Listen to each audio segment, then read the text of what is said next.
been there enough times. I don't know when. I go there like almost every year. Oh, really? Yeah, Okay. What time, what period? kind of different, I guess. Not for Christmas or something. Oh yeah, not for Christmas, but just to see the family as well, because my cousin has 2 twin boys, and so I only see them once a year, and every time they're bigger. It's just that. Oh, that's nice. Okay, good morning everybody, and thank you very much for being here with us at this panel at the International Journalism of Festival of International Journalism in Perugia. First of all, let me thank the International Festival of Journalism for this opportunity to talk about climate change and how we can find a new way to communicate climate change to the public opinion. I am Mauro Buonocore. I am the Communication and Media Officer at Euro-Mediterranean Center of Climate Change. We discuss about climate change, journalism, and media and communication with our speakers that I thank for being here with us. They are Emmanuel Vincent, founder at Climate Feedback, Daisy Dunn from Carbon Brief, and Arthur Wayne, it's correct, from Climate Tracker. Just 2 words to describe why we are organizing this panel. I'll give just a short presentation about CMCC and why we give this title to the panel, and then I will ask to our speakers to introduce themselves and explain to you their activities. The Euro-Mediterranean Center on Climate Change is a no-profit organization. Our mission is to model the climate system and study how the changes of the climate will affect several sectors of our societies, our economics, and the environment. We are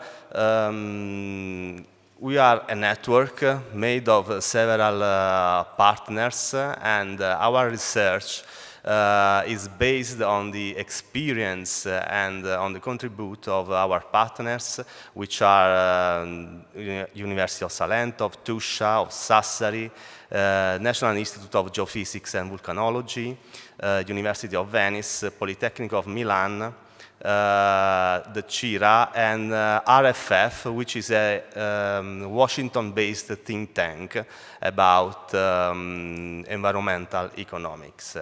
The network is based in 7 cities in Italy, and the network is highly multidisciplinary. What we do?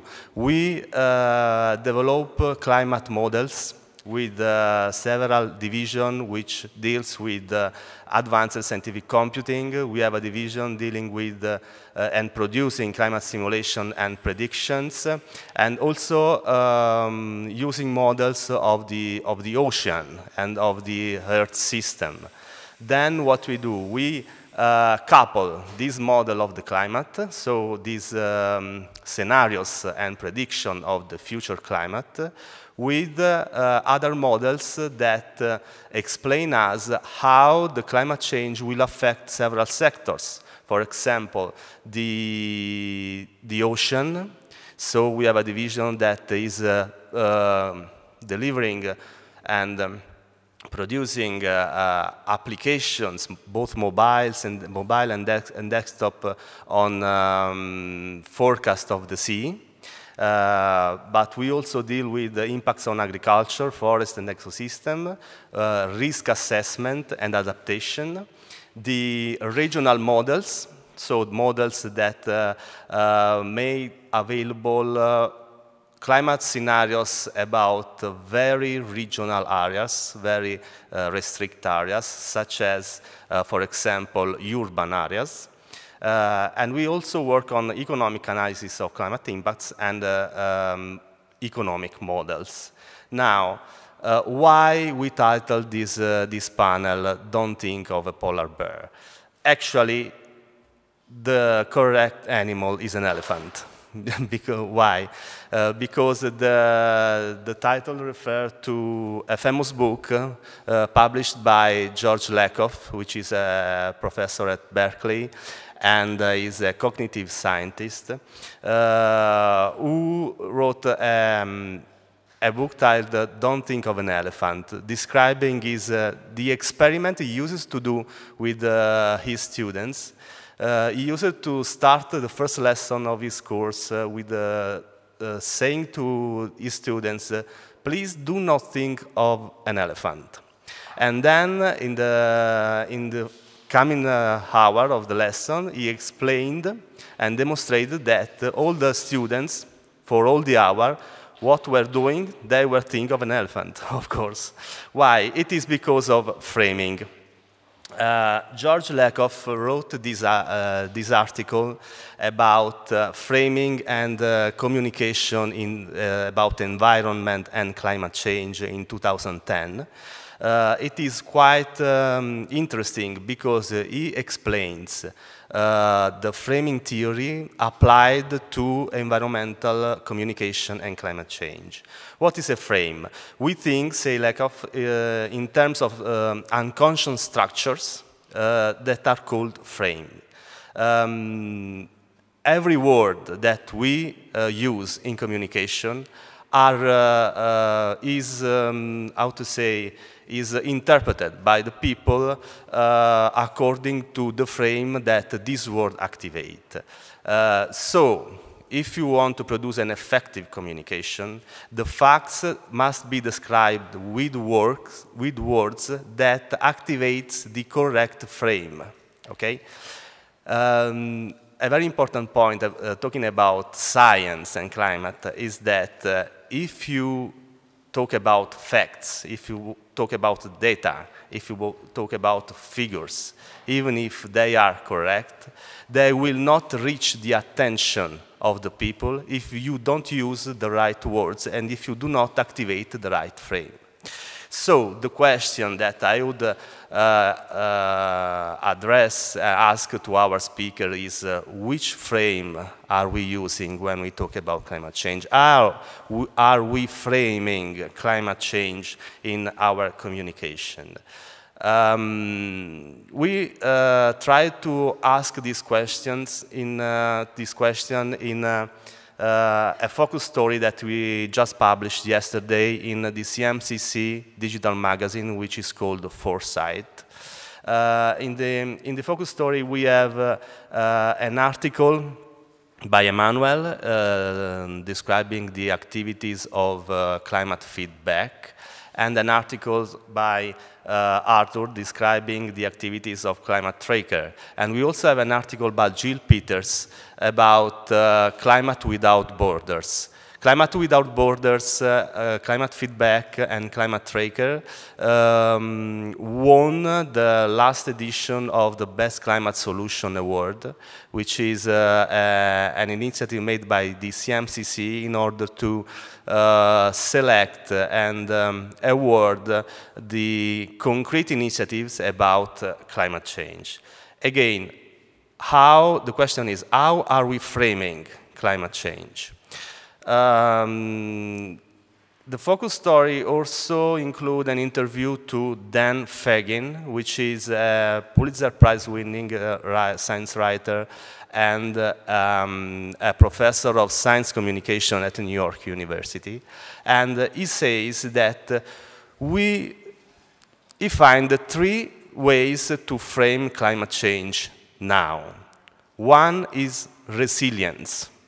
So, he says that it is very important now, when we talk about climate change, to tell stories about solutions on how we can make ourselves strong in the face of climate change. Another frame is related to economic transition. So, how can we turn the need to develop a post-carbon economy into something positive? Okay? And the third one is about control. And it is very interesting because it is generally a frame that is used by if we were in US, we would say the Republican Party, that focus on the control of human being on the nature. But talking about climate change, Dan Fagin says that in the Anthropocene, we cannot remain passive.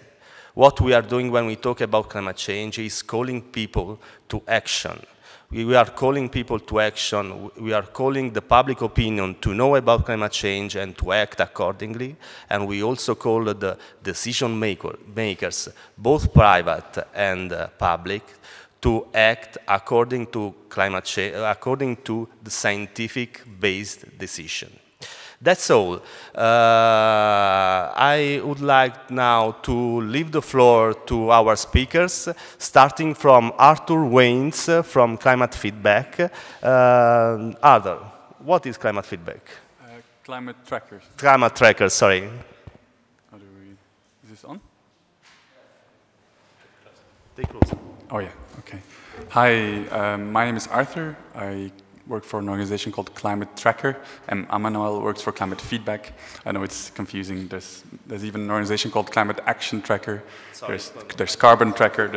I think we need to be more original with our names. I quickly want to introduce the organization I work for. Climate Tracker is a youth-led NGO that has created a network of about 10,000 climate journalists now in about 120 different countries. So we have helped, collaborated, worked with these 10,000 different journalists, producing about 6,000 articles on climate change in the last 5 years. We are a very fluid, loose network, so all the people we work with often work for other media. Often they're still students or scientists or so on, and we try and create as many opportunities, toolkits, online options to support people who want to write about climate change, either people who are not journalists at all or people who are starting career journalists. And we focus a lot on young people, so until 30, usually because after that age we expect journalists that they know what they're doing and they might not listen so much to young people like us. Which might be a problem because our CEO, our boss, is turning 30 soon, so we might have to kick him out. We're figuring out how we're going to do that. So we offer a lot of scholarships, fellowships, and opportunities. And one of the main activities we do is organizing workshops on journalism and climate change. We focus a lot on the global south, so least developed and developing countries, because there's a lot of really great journalism on climate change already happening in Europe and in North America, of which one is Carbon Brief, from which you'll hear more soon. And so last year we organized about 15 workshops in 15 different countries, for example in Indonesia, the Philippines, in Kenya, in Peru, and so on.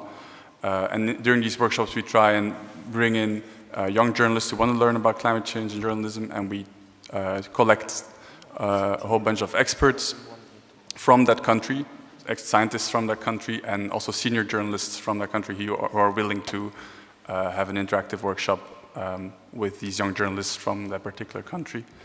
And another of the main activities that we focus on are UN climate summits. That's how we started about 5 years ago, when some of us had the chance to go to one of these UN climate conferences. This was in 2014 at COP20 in Lima that was taking place.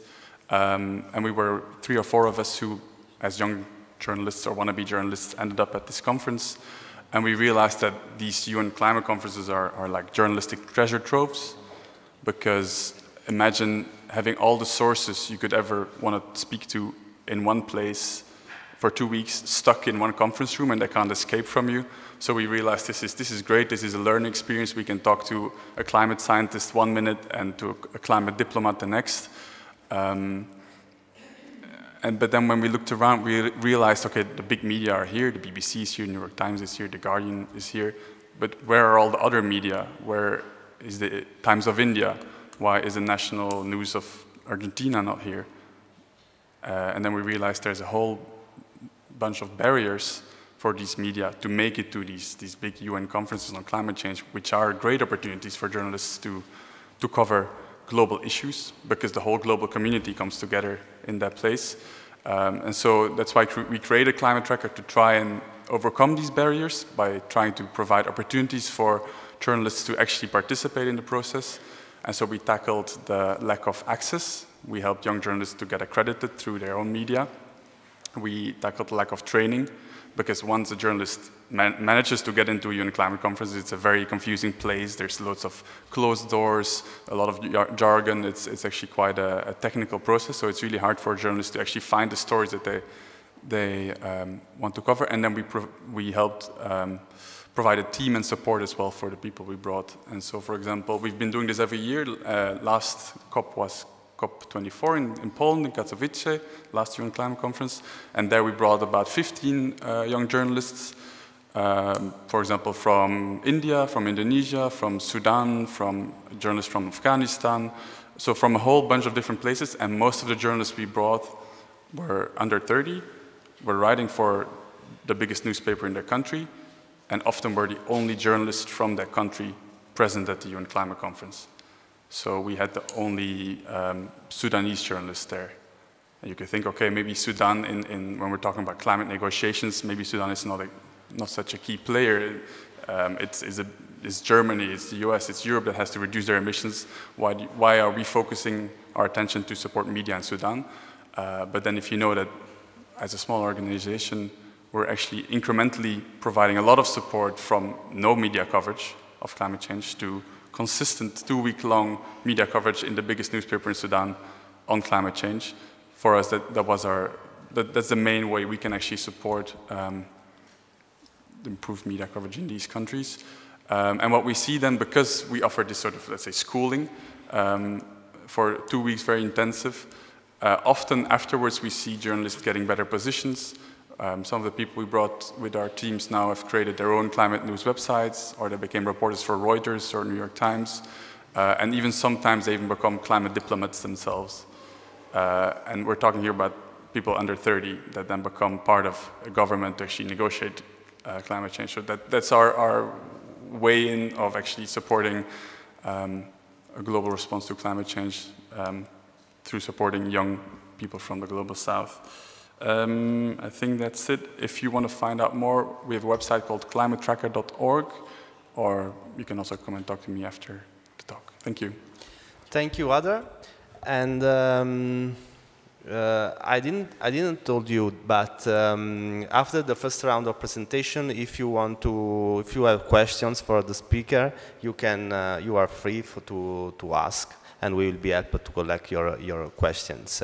I see that the room is filling up with the students, and in times of Future for Fridays and for climate strike, it is a good news.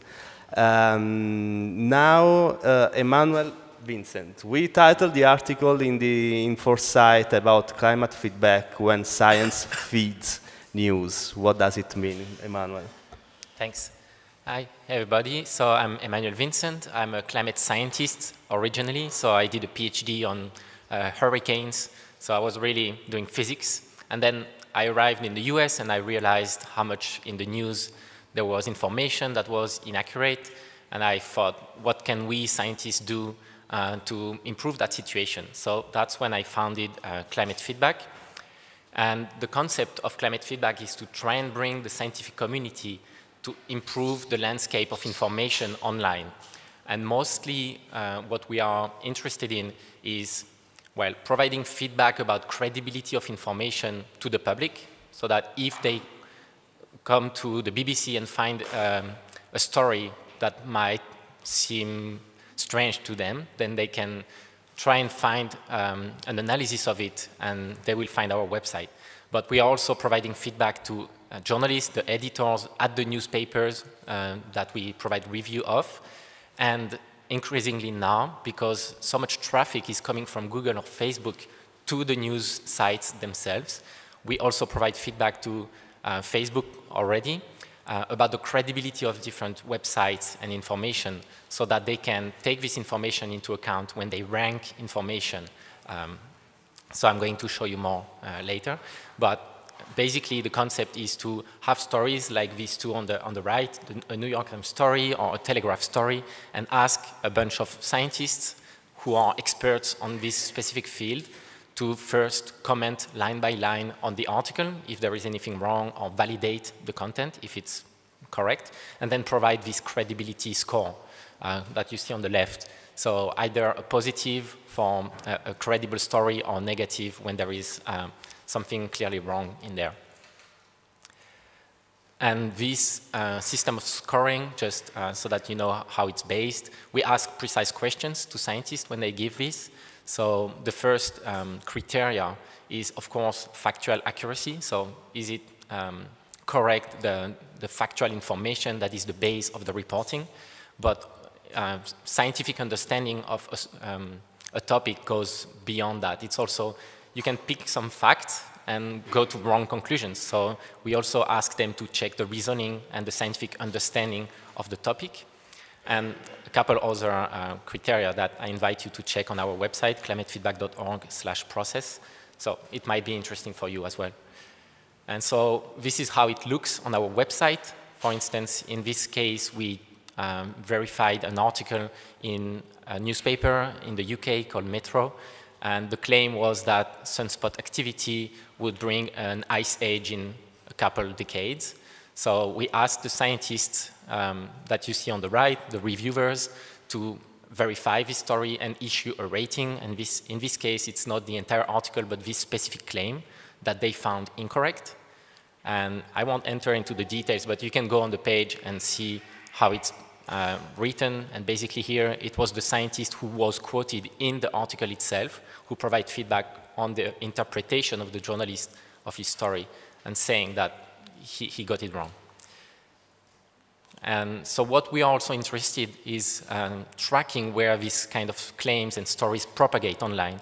On this graph, you can see that this Metro article was used as one source to many other outlets who also covered the same claim, saying, this is what has been said in the Metro, so they say it again.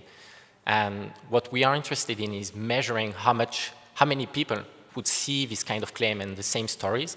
In this case, we estimate it was about 10 to 100 million people who had seen this story in one form or another on social media. So it's not a huge story, like ClimateGate, these kind of things would reach even more people, but it's good to understand how many are exposed to this on social media. And in that case, we provided feedback to the editor, and the story was corrected. This was the original story, and this was the revised story. So basically, everything was reformulated, which is a good thing on the long term, because people will not find these inaccurate stories again in the future.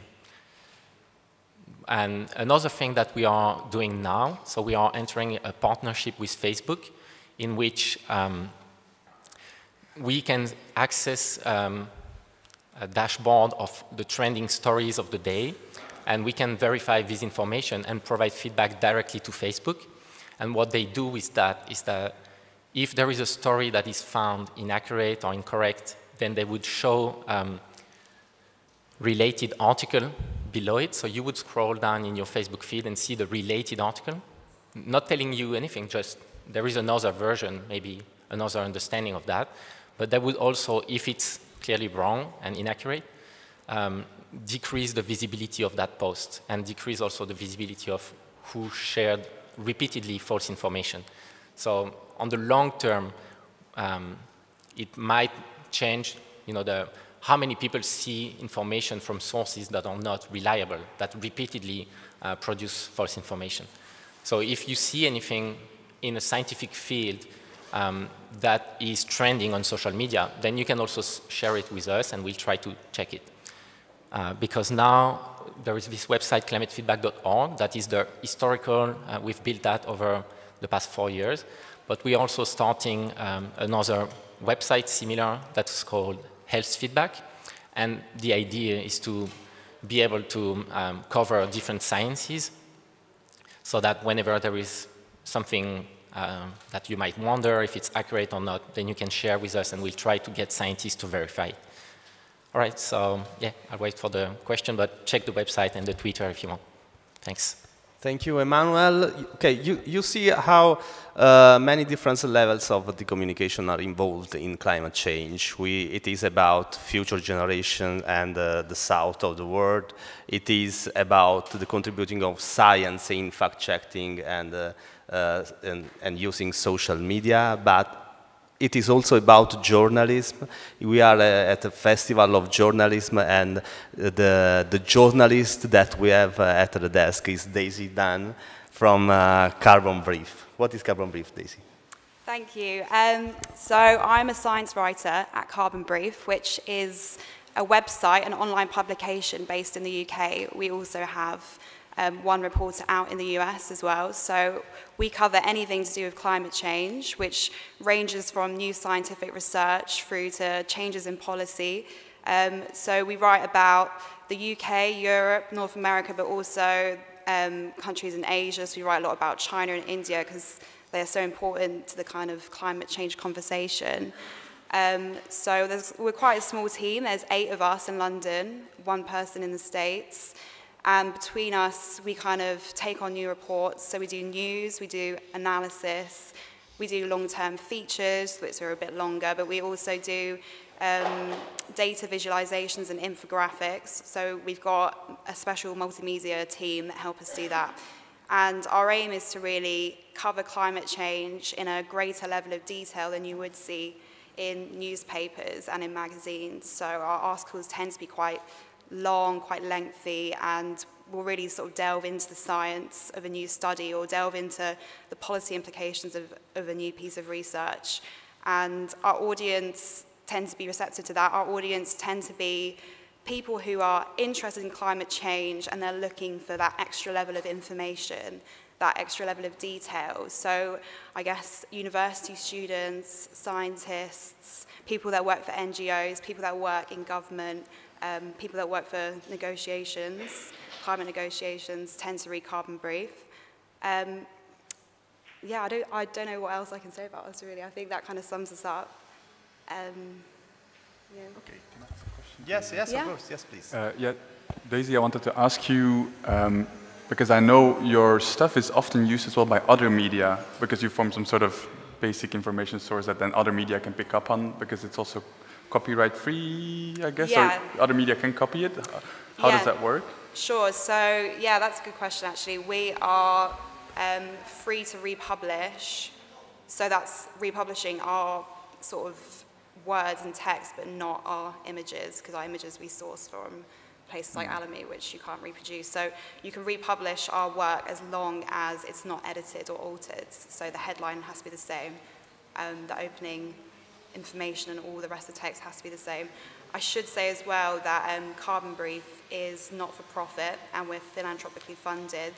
So we don't have any adverts and everything on our website is completely free to read. Okay, thank you, Daisy. May I ask you to speak closer to the microphone, okay, maybe? And I also asked to you about one of the stories that you covered on Carbon Brief. I found the stories about how media covered the heat waves of the last year in the UK. Would you like to tell us more about this story? Yeah, sure. So I'm sure everyone remembers last summer was kind of a record-breaking year for the heat waves across the UK and Europe, North America, also parts of Asia. And what we did is something we often do where we cover how other media covered that heat wave. So how often did other media outlets, both broadcasting and newspapers, mention climate change, if at all? What level of detail did they go into? Was that information accurate? And that's something that we try to do. We try to sort of monitor how other media outlets are covering climate change. Okay, thank you. I think it is very interesting to make also a review on how the media outlets are covering the extreme events and topics related to climate change.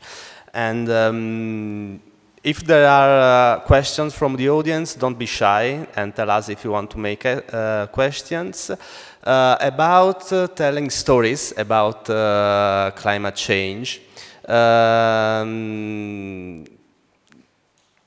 Dan Fagin, again, about the interview, says that the storytelling will be part of the solution for the way that we talk about climate change. It means that the facts are not enough to convince people. The facts are not enough to tell what climate change is and how it interacts with our economics and our society and the environment. So we should find a story, we should build dramas with people, with characters, with and find the way to tell an actual story. But when you tell a story, you have to choose the right words. And there is, in particular, there is a word, sometimes scientists and public opinion do not speak the same language. I refer to a specific word that means, that is the same word but with different meanings for people and for scientists. I refer to the word uncertainty. We could say that it is something like a false friend. No, it has got one meaning for the scientist. It is a value. It is very important for the scientist to count on uncertainty. But for the public opinion, uncertainty means that the people who is speaking he or she is uncertain, it means that he or she is not sure about what he's talking about. Emmanuel, how do you deal with the word uncertainty in your work? Yeah. So first, it's true that whenever scientists speak, they will use that a lot. Like they say, this is the range of uncertainty of something, but it's also activating maybe the frame, as you say, oh, scientists, they're always fuzzy, they don't really know what they are talking about. So I guess for us, we tell scientists to avoid that and try and use a language that is more understandable, but it's also what journalists can do. Even though the scientists tell them uncertainty, they can speak more about what we know first. Always do a piece where it's included, this is what we know, and this is the range of confidence. Maybe that's activating a different frame already. And it's the same thing, a range of confidence or an uncertainty level. And yeah, otherwise, we can use the word a probability of confidence. We are like 99% sure that climate change is due to humans. It's much more convincing that there remains some uncertainty. Even if it's 1%, we can reverse by talking and centering on what is actually known. Okay, thank you. Thank you, Emmanuel. And about the difficulties to talk about climate change, especially in the south of the world, where we have the most vulnerable areas to climate change. Ada, in your article, you said that there is a reporting gap about climate change. What do you mean with the reporting gap? So, with the reporting gap, we mean that we see that there's actually quite a lot of very good coverage on climate change out there, especially in the UK and also now in the US, in certain media. But even within those countries, and then I'm thinking especially of the English-based language, there's many media who don't cover or barely cover climate change at all. And then for our focus as an organization in the Global South, climate change coverage doesn't exist yet in all languages.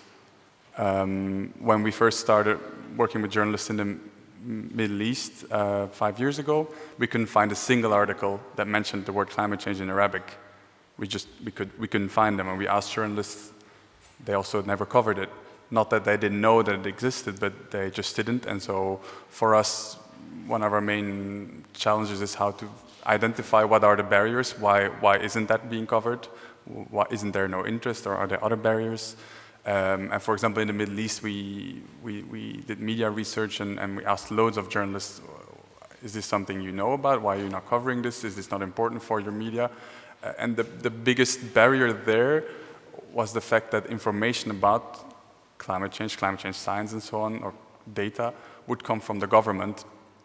government institutions or government-based scientific institutions, and journalists in general in the Middle East would not trust these institutions because they're government-owned and government-run, so there's a lot of corruption. So as a good journalistic practice would be, I don't trust these sources, I'm not going to write about this, I'm not sure what this is based on. I don't have anything to fact-check this. So an Arabic-based climate feedback would be incredible. But then that's one barrier, and that's for one specific region. But then, for example, another example is where we talk to Vietnamese journalists. Vietnam is one of the countries with the highest amount of censorship in the world in terms of lowest amount of media freedom, asking them, why are you not covering climate change? Because Vietnam is one of the countries with the fastest growth in coal power plants in the world at the moment, after China, I would say, or at least planned coal power plants. So why are you not covering this? Why is this not interesting for you?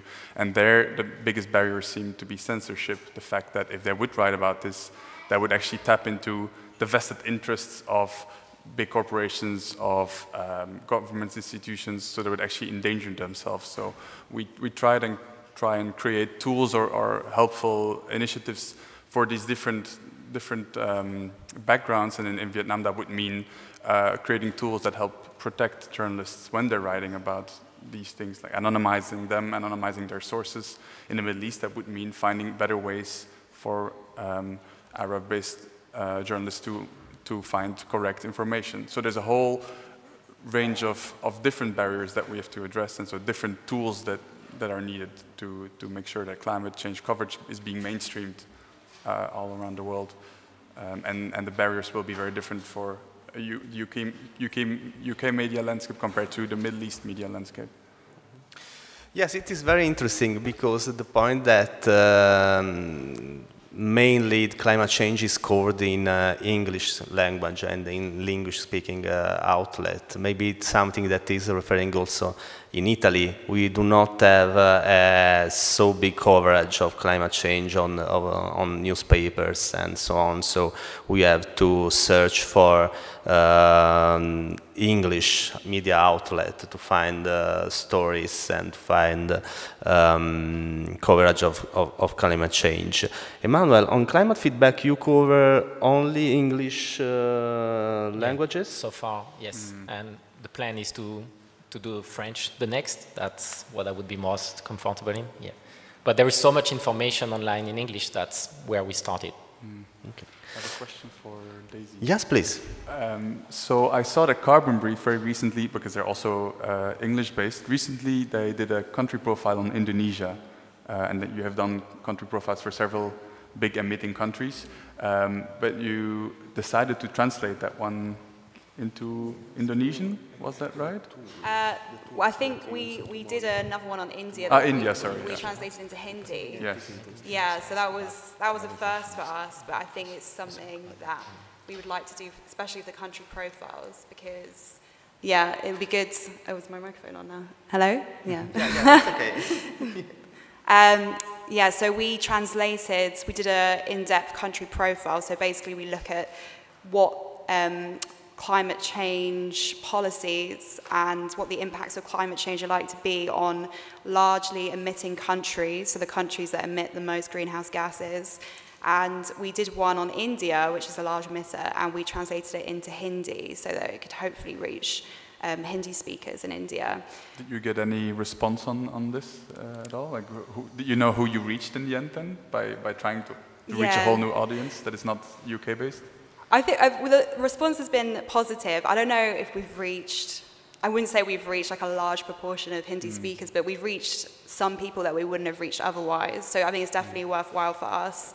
And yeah, I wrote a country profile on Indonesia, which was at the 4th largest emitter of greenhouse gases in 2015. And it's kind of very important looking forward in terms of building new coal plants and also continuing deforestation there. So that country profile was quite important for us to do, and I think we would like to get that translated as well, but we haven't pursued that yet, but we would probably like to, yeah.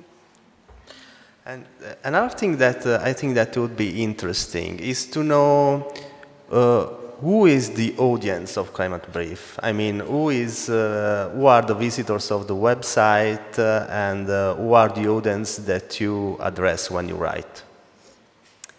Yeah, so Carbon Brief, I would say, is mostly read by people that have some kind of prior interest in climate change. So whether it be university students, scientists, or people working for NGOs, working in some kind of field related to climate change. We're also read by other journalists quite a lot, I think, to kind of inform their own coverage of new research and new policy developments. So that's our main audience. We don't really, I think, attract a lot of people that don't care about climate change at all. I think it's quite hard to reach that audience for what we do. Thank you. And we have a question from the audience, please. Wait for the microphone, please. Thank you. This was a question for Emmanuel. I would like to know what you're thinking about replicating your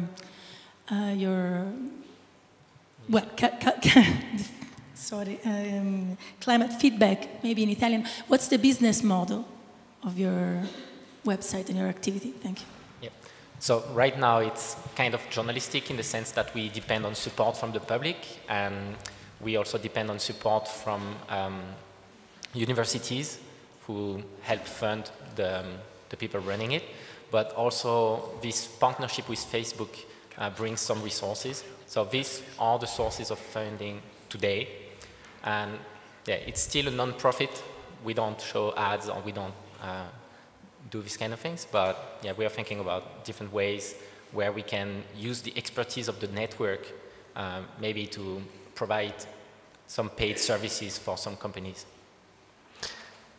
Ada, do you have a question for Emmanuel? Yeah, I also wanted to ask Emmanuel, based on this, I think you're doing incredible work, but do you have an idea of the damage that is created by this misinformation? Because I remember reading some studies that showed that even correcting misinformation will not have the same impact as, okay, people have already seen this disinformation. It's hard to correct it in their minds as well. Okay, now they believe this story, and even if you correct the information afterwards, the impact might not be the same. Do you have any idea what the damage is that is already being done, and do you have any ideas in mind of how you could also try and prevent the creation of misinformation in the first place? Yeah. So one thing that we should be careful doing when we fact check is that when we do that, sometimes we expose new people to the false information because we have a different audience. So sometimes we say, hey, this is false, and people just see that. So sometimes fact checkers, they just amplify the false information. They make more people aware of it that might not trust the fact checkers, but they will see that. So one thing that we do is we don't really try to propagate as much as we can our content. What we try and do is more interact with the editors who were responsible for that, so that in the future, they might not do it again. So for instance, this journalist who corrected his story, even if we didn't try to share our story widely so that everybody knows it, but we shared with a couple people around this journalist, and I guess next time he will say, oh, I should think about maybe I'm going to be fact-checked, so I can fact-check my work right away. So that's one way of, we think we can have an impact by trying to improve the available information, but also this kind of partnership with companies like Facebook. If they build a database of the sources of misinformation and they decrease the visibility on social media, the virality, then the best thing to happen is that people don't see the misinformation in the first place. As you say, if you've seen the false information, it's hard to change your mind back to correcting it. But some people do it. Yeah.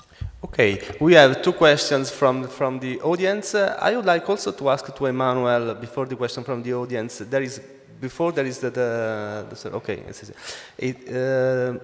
would like to know, when you find an incorrect information and you inform the newspaper and the media outlet that the information, which is their reaction? They correct or they not? Correction is not the most usual reaction. The most usual one is we get ignored. So very often we don't get any answer, and sometimes we get a correction, but they excuse with people, with the audience? It depends. With the readers? The last time we did a verification, the story got taken out altogether by the editor. But he said it's not because of the fact checkers, it's because we realized ourselves, even though they just unpublished right after we published the fact check. So this is the kind of story. And usually we try to be nice, to not say you're bad and you did a bad job. We try to, yes. to be I see. Okay, 2 questions. The first one. It's done? Yeah. I have a question about something I have no proof of, but I read an article about a weatherman in the Netherlands who manipulates some data to tell a story, and the story is true, but the data doesn't tell the story. So, for example, he says it will be freezing, but actually it's not freezing really bad, but he tells it's going to freeze a lot to tell his story about climate change. And his point is true, but he doesn't have data to prove it, so he manipulates it. What is your opinion about that? Well, the question is how the story is true, but you do not have data to prove it? Yeah, I would say if there is no evidence, as a journalist, journalists should not publish a story, even if they think the end result is the good one, then they still need to have the evidence to back the claim. So it's very dangerous, I think, because it can backfire. Like, for instance, we checked, for instance, politician Bernie Sanders in the US, and what he say, basically, the intention is true. He says all extreme events are increasing, including tornadoes. So we asked scientists to fact check, and they say, oh, actually, it's not the case for tornadoes. So it's bad, because then it backfires. People say, oh, he's wrong, while actually his point was right. So it's better to avoid it.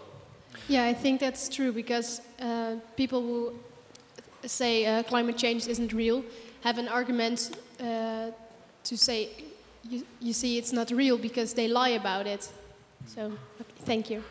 Okay, the other question, please.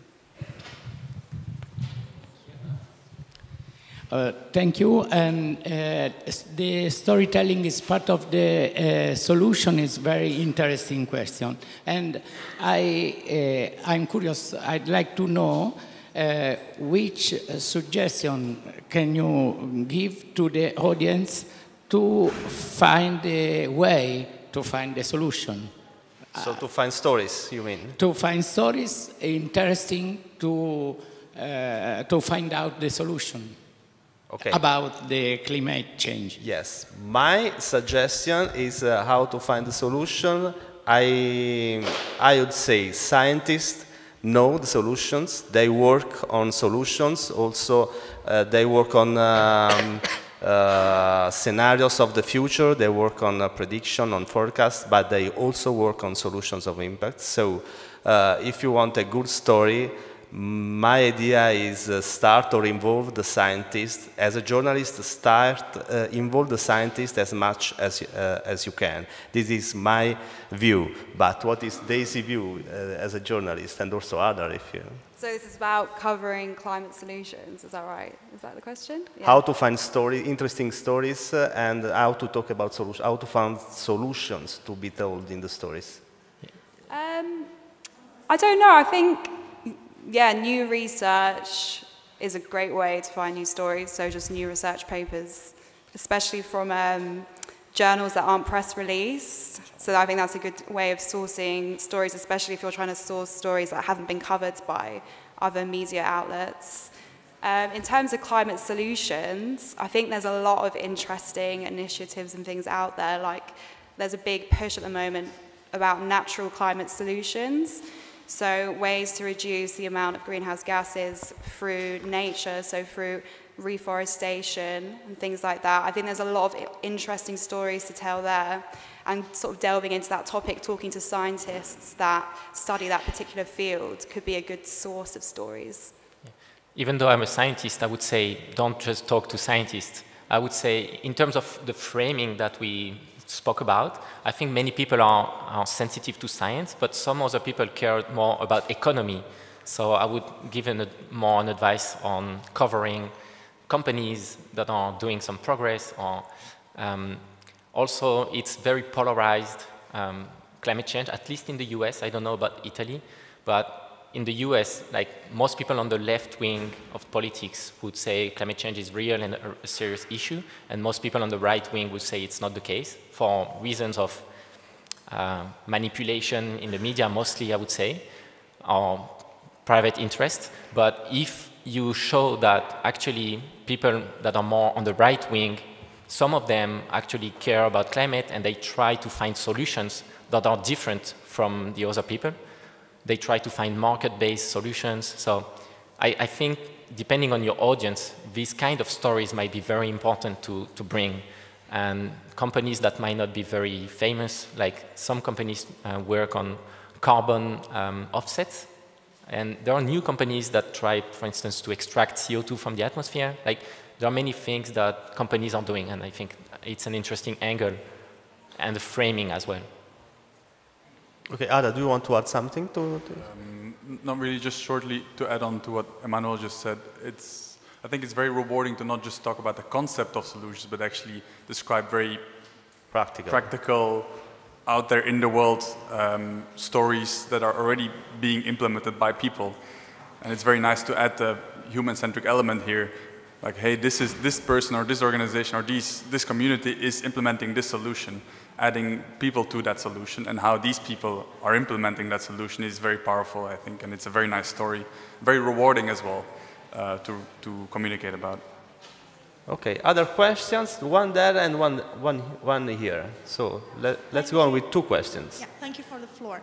Now, in my opinion, we have to stress out two problems. The first one is that scientists sometimes are paid by big companies and big corporations. And so there is the problem of free science. And so sometimes the researches which are published are covering like sideways, and so we do not know the entire story. And then the United States of America, that is facing one of the most anti-science congresses in history. And so this is a big problem because the United States of America, we all know that are one of the most polluters in the world. And so how can science and journalism journalism can face this problem and so solve it? Because we know that, for example, Europe, and so the states in Europe are trying to face it with the cap and trade or some solution which are repressive. How can people know about it? And how can we face it? Thank you. Okay, thank you. Another question here, so that we collect different questions. Hi, really exciting. All three initiatives are super exciting. And I guess from my perspective, the question is, if your mission obviously is to get the accurate information to kind of various audiences and most audiences that you can kind of get to. And I understand there's a way to go with sort of English speaking versus non-English speaking. I guess from a scientist and journalist point of view, if you are to move into the role of activism, of climate change activist, what would be the top two priorities that you would like to lobby, be it sort of the individuals with their sort of responsibilities or the power structures? Okay, thank you. So about the big companies and the anti-science conference, the big science conference in the world. Yeah, I can start on that. Yes. So yeah, I think in the field of climate, I don't see that it's a huge problem, scientists being paid by corporations. There are some, actually, so it's important to investigate. I think in health science, it's much more of a problem because there are much powerful companies closer to science. So, but for the Congress part, I think there is a lot of money that is flowing from big corporations who have an interest, like oil companies and coal, that are paying and kind of buying politicians so that they vote the way they want. So I think that's also a very powerful way to cover for journalists. And I think that's important, and it requires probably investigative work to really go and uncover that. I mean, in France, it's forbidden that the corporation really pays politicians. We would call that corruption, but in the US, it's fine. And yeah, about the activists' messages, I would say the power structures are very important as a motivation to act, like acting alone on just saying, this is what you can do at home to recycle and stuff. I think it's very limited because you can very easily see that it's a small thing for a very big problem. But yeah, trying to act at a much bigger level. It might not be even the state, but it might be a city or changing something, the way it's done, like the way, for instance, we pick trash in one city, like implementing a new recycling or, yeah, I think that is something that can be more motivating for activists. Okay, Daisy, what do you want to add? Yeah, I just wanted to add a bit about the situation in the US. So obviously we have President Donald Trump who says all kind of mad stuff, you know, that wind farms cause cancer, that kind of thing.